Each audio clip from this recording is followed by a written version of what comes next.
بسم الله الرحمن الرحيم. السلام عليكم وأنا سلامة أصحابتي قاليقة ay ku xiran janaalkayga ku soo dhawaada janaalkayga shukr laba ku toos haday tahay markii kuugu horeysay aad janaalkayga aragto fadlan subscribe saar hadaa ka hesho fiidiyahana like saar oo ku mahadsantihiin daawashada fiidiyoyaasheeda commentiga iyo waliba like aad noo reebtaanba aad ugu mahadsantihiin. maanta waxaan rabnaa inaan ka hadalno faa'iidooyinka uu leeyahay qaar ka mid ah faa'iidooyinka uu leeyahay geedka dhagayaraha kuwaas oo aniga aan tijaabiyay runtii waxaan jeclaystay inaan idin la wadaago kadib markii aniga aan ka faa'iiday. asxaabay dhagayaraha sida aad ogtihiinba waa geed aad u faa'iidooyin badan marka la eego jirka bini'aadanka faa'iidooyin fara badan oo uu leeyahay laakiin mid aromaatida ka hadlo waxa waaye faa'iidooyinka uu leeyahay ciridka iyo ilkaha. faa'iidadaas oo runtii aniga aan tijaabiyay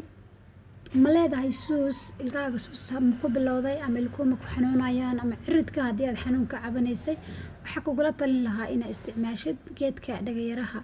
runtii dhagayaraha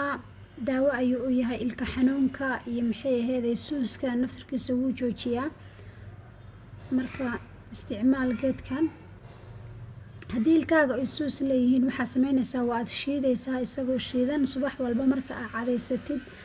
cadayga ayaad foodar u saaraysaa haddii hal ilig ku xanuunayo iliga ayaad saaraysaa waa aad ku haynaysaa muddo daqiiqada ah kadib ayaad kala luqanaysaa.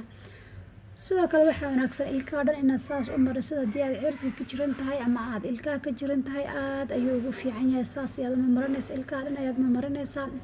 kadibna faa'iidada waad dareemi doontaa. runtii aniga ayaan hore gows ayaa i xanuunay soo cilad ayuu soo watay wax yar amoodaysa dhexda inuu kasoo madoobaaday kadib maamo ayaa igula talisay waxay igu dhahday dhagayaraha saar. dhagayarihii waan saaray waan ku weyn jiray ilkaha dhanaan ku maxaytay saa ugu cadaysan jiray kaaliska arag maasha allah meeshii ugu dambeysay suuskii halkiisii uu ka hakiyay xanuunkiina meeshii ay ugu dambeysay. soo haddii ilkaha ka cabanaysid xanuun wax kugula talin lahaa isticmaal geedkan dhagayaraha. asxaabi faa'iidooyinka kale uu leeyahay waxaa ka mid ah haddii dhagayarahan oo aad shiidan aad ku darsato galaas caana aad ku darsato qaadaha afkeed ee aad cabto wuxuu aad ugu fiican yahay dheefshiidka mindhicirada cudurrada ku dhaca beerka kiliyaha sidoo kale baabasiirka aad ayuu daawo ugu yahay. waa geed aad u faa'iido badan runtii dadka qaarkiisna waxay sameeyaan biyo ayay ku ridaan dhowr xabo oo dhagayaraha ah kadibna habeenkii markay seexanayaan biyaha ku ridaysaa waad la daboolaysaa subaxii markaa soo kacdid